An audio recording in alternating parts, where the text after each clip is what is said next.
Welcome to Tara Juno Painting Stuff. In this video, we are going to be looking at two places to view art in Winnipeg that are dog friendly.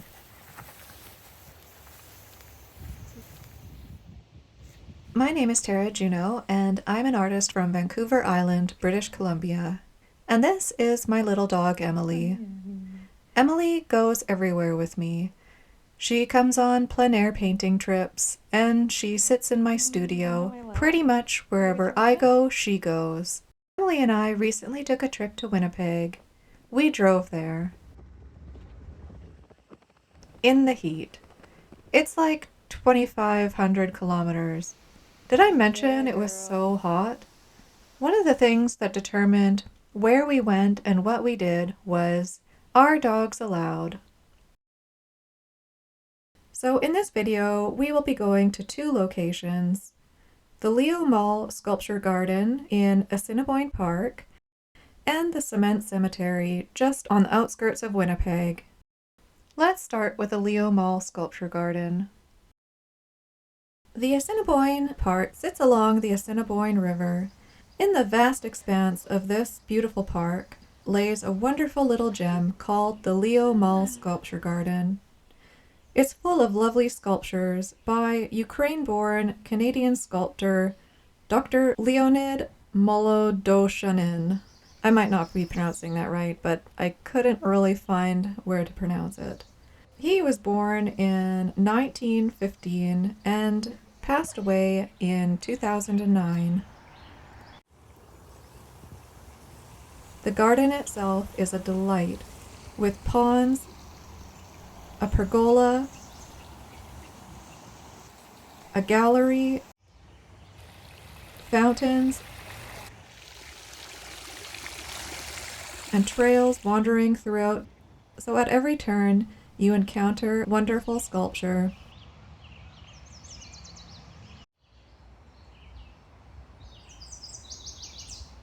They also have his old studio that they moved onto the property in 1995 called the Schoolhouse, where they have many of his plasters, terracottas, and maquettes.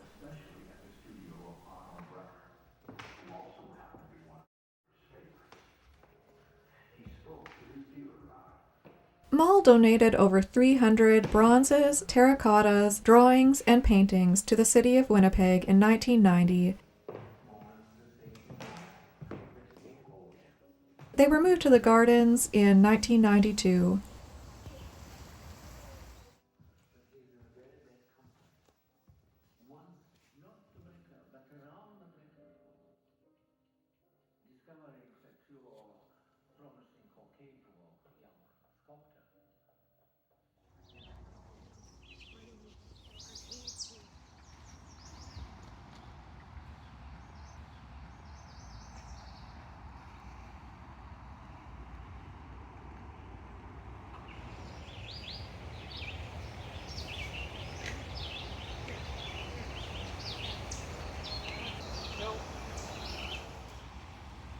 It's free to visit.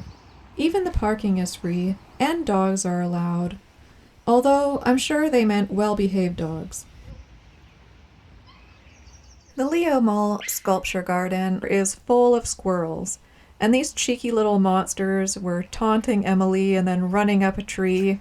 We saw about 8 squirrels so far. I saw so many little chipmunks. They seemed to sense how out of control she was around them. She eventually had to be escorted out of the park. Luckily, she was able to go down to the Assiniboine River and get out a bit of that squirrel hunting energy. This girl loses her mind when she sees rodents. She goes completely feral and turns into a rodent hunting monster that can't be shut off. The Leo Mall Sculpture Garden was absolutely magical, and I love that it's free, and I love that you can take your dog in. Well, your well-behaved dog in. You may not be able to take your badly behaved dog in. No one was mean to us, but we had to go. I did get a chance to take some video of the majority of the sculptures and flowers.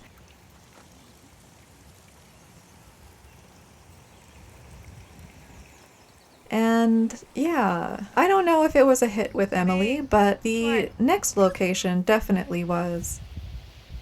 So this is my last day in Winnipeg, and I wanted to check out this mysterious public art piece.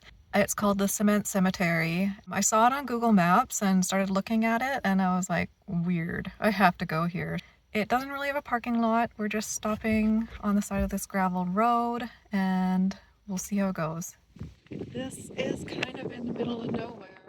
My girl gets to go off leash for the first time in I don't even know how long. It's not technically an art gallery, but it definitely could be. It could be a modern art piece for sure. It is the subject of a lot of urban legend, and a lot of people think it's some sort of cement Stonehenge, but it's actually an old cement testing ground. Doesn't look like anyone else has actually come by here in a while because there's no path. It's a lot of garbage. We are pretty much making the path to this place. Yeah, she's having a good roll. Probably getting ticks, but we will have to take care of that later. I hope this isn't radioactive. People have definitely made little drawings. I am guessing this is some sort of cement testing something. The cement factory and grounds were owned by the BACM, which stands for British American Construction and Materials Limited, which was founded in 1961. The first pile was driven into the ground in 1963. The company ended up going under because of competition from other cement companies, and the site was bought by Inland Cement in 1964, and it's pretty much just sat there ever since. It's never been developed because it sits in the middle of nowhere with no services. I really wanted to find a shady spot to paint, but it was so hot, even in the shade. Plus, it was full of ticks. I had to remove several ticks from Emily, and we decided just to take pictures and enjoy what we could.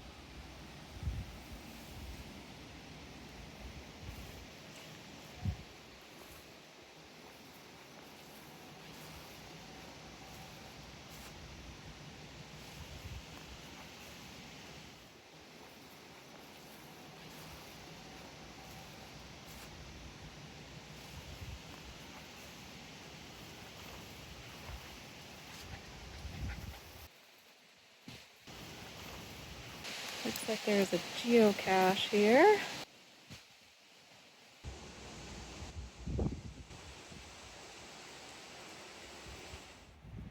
Over the years, people have painted words, shapes, figures, and faces on these piles.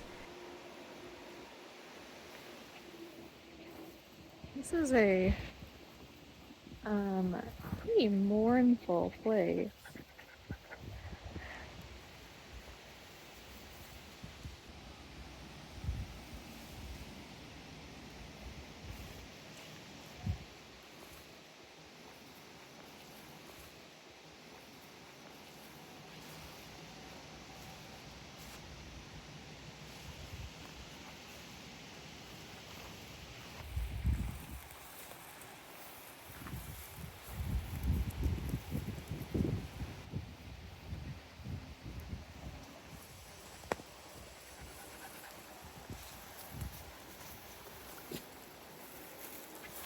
This place was pretty strange, but we really enjoyed it. It was really unique.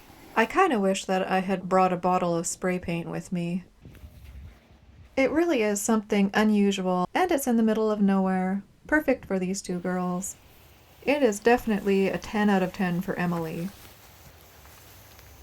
Well, I hope you enjoyed this video, and hopefully you get a chance to go see these two locations with your furry friends. Fun, fun!